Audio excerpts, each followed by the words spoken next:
Qo'lini ko'p qirsillatadiganlar bu videoni oxirigacha ko'ring. Odamlar o'ylaydi, qo'limni qirsillatgan paytimda suyaklar bir-biriga tegib qirsillayapti deb o'ylashadi-da.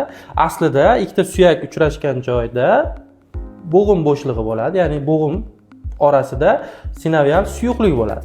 U sinovial suyuqlikning ichida ma'lum miqdorda gaz, kislorod erishi mumkin. Biz keskin harakat qilgan paytimizda sinovial suyuqlikning ichidagi gaz pufakcha shaklida yoriladi-da, natijada qirsillagan ovoz chiqadi. Bizda mana shu ovozni suyak bir-biriga tegib qirsillayapti deb tasavvur qilamiz. Aslida unaqa emas. Endi qo'lni qirsillatish yoki tanani boshqa qismlarini ko'p qirsillatish foydalimi, zararlimi? Albatta ko'p qirsillatish zararli. Chunki bo'g'imlarni haddan tashqari ko'p qirsillatish natijasida ularni o'rab turadigan boylamlarning bo'shashib qolishiga, natijada bo'g'imlarning gipermobilligiga sabab bo'ladi.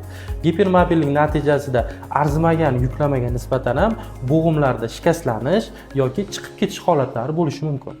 Foydali ma'lumotlarni o'tkazib yubormaslik uchun sahifamizga obuna bo'ling.